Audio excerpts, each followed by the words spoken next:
Kani kadai ka PA Sangma Stadium ka badan hapo sorba atura. Kui niki stadium ki ba itnat ber ki ba paunam haka jalam Meghalaya. Ka stadium la tai haka jinglot ka ba shispa arpunyo klor tam. Bat lapli yaka haka khandu tarik unok pra kasnam arajar arpuar. Henry kani ka stadium haka niki tayo ke beradab kalapau biang haka la patai khubor. Namar sibentana ka kynroh jongkan di ka stadium kala khalambat kala tua syagi benta jangka surok ka bajuyat ki beri ubat kamjuruk ke bayak ki kali. Usangat uperta haba ula poi catura hakan di kisni ke beradab ula liban jengok yang di ka jingtua juga di ka kynroh balalap. Baik ka benta ka berangsak juga kynroh lah syanda ki berni do bilak ki batap di siap bat kamjuruk.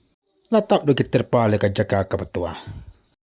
Umudinang ba ukon sama ula pun syai ba kadau ka jingtua juga di ka kynroh ka di nama ka jing blok jongkan nala. Study by our engineers. I have been given the report by the engineers and by the contractors that the drainage system that is there in the stadium, which was meant to allow the water to flow out, was blocked. And as you're aware that there are two parts to the stadium construction. The first part, which is the part that is complete, the football stadium, which is approximately at the cost of about 50 crores, is where this incident took place.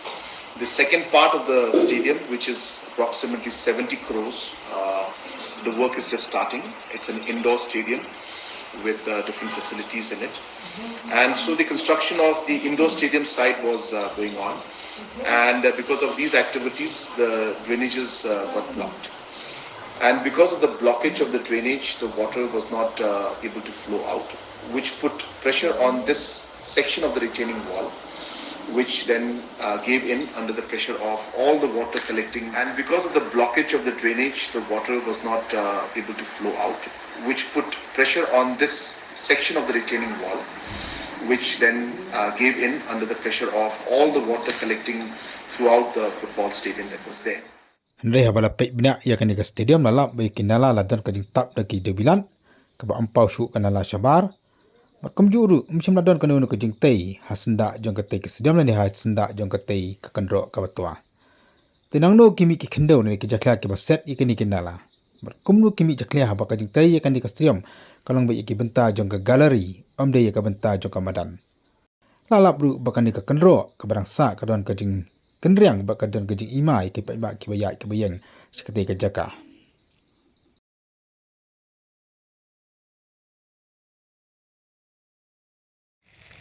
Kali-kali ka benta ka batua jong ka PA Sangma Stadium don hana po atura. Banyak kemba parat masiteng na ka kynroh ka batai da ka dibilat konkrit. Kala tua bat mentala su percania da ki berni ke belasat siap bat ki mau. Hani mila banyak iru kani kalenti ka beret ka ba yak beriu le si ka batua ka po ka dong debok na semladan ki beriu ki bayak. Bat kali ki bayang ni idin ki bakem badan ka belong fangka diang jong kani ka stadium ka badan hang ni. Lam nila banyi ni rubah do mental kan dika kai kampat idendak ye bakin trai bang dak away asu kebentak ke banyi ni kalau bakini ki beli di bilat ki belak hab di siap ki mau la su shan ye kan ka kynroh makan ka kynroh berani rekam isngai setia kala kia imka kendang kan siang bat ki bubur ki kebetulan kalau ki narot ki dukut bat hang dia ka kynroh ka tahu yang ni tower ba pen pendai ye ki like ki ban ai di cai ka pon men miet.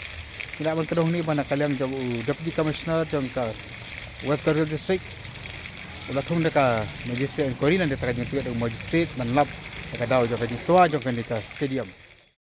Lala bro buat lala ya kan stadium la play na do ka arpundru tarik una pra araja arpuan rei mata ke babun ke jingtai kan stadium gedang ya syai. Bat ke jingtai ke babun hi ke ya ke benta jauh ke cover gallery ka balap ndak dik steel ba kumur kiten ke badan mantap ya kan ni ke cover gallery jauh ke stadium.